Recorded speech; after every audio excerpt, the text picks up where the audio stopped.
વાગરામાં જામશે ત્રિપાખીયો જંગ. સ્થાનિક સ્વરાજ્યની ચૂંટણી માટે આપે દાવેદારો મેદાનમાં ઉતાર્યા.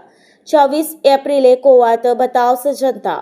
ગુજરાતમાં સ્થાનિક રાજકારણનો પારો ચરમસીમાએ પહોંચ્યો છે. રાજ્યભરની 15 મહાનગરપાલિકાઓ, 84 નગરપાલિકાઓ તેમજ 34 જિલ્લા અને 260 તાલુકા પંચાયતો માટે ચૂંટણીનું રણસીંગું ફૂંકાઈ ચૂક્યું છે. આ રાજકીય મહાસંગ્રામમાં વાગરા તાલુકા પંચાયત બેઠક હાલ આકર્ષણનું કેન્દ્ર બની છે, જ્યાં ભારતીય જનતા પાર્ટી અને કોંગ્રેસની પરંપરાગત લડાઈમાં હવે આમ આદમી પાર્ટીએ પણ મજબૂત એન્ટ્રી કરીને જંગને ત્રિપાખીય બનાવ્યો છે. આગામી 26 એપ્રિલના રોજ રાજ્યભરમાં મતદાન પ્રક્રિયા હાથ ધરવામાં આવશે, જ્યારે ઉમેદવારોના ભાગ્યનો ફેસલો 28 એપ્રિલના રોજ મતગણતરી બાદ થશે.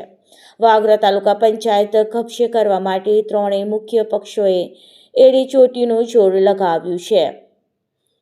ચૂંટણી પ્રચારમાં ધમધમાટ વચ્ચે આમ આદમી પાર્ટીએ તેના ઉમેદવારોની યાદી જાહેર કરી છે.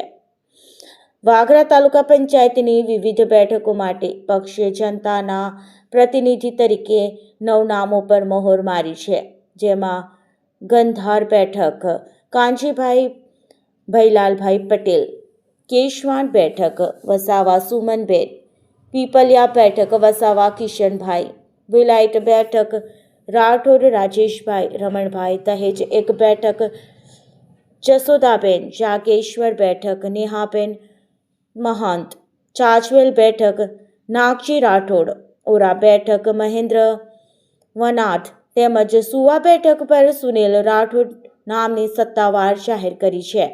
ભાજપ અને કોંગ્રેસ દ્વારા પણ પોતાના ગઢ સાચવી રાખવા અને નવા વિસ્તારો કબજે કરવા માટે રણનીતિ ઘડાઈ રહી છે.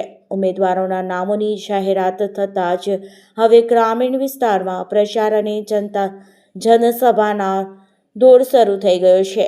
મતદારો કયા પક્ષના શાસન પર પસંદગીનો કળશ ઢોળે છે તે જોવું રસપ્રદ રહેશે.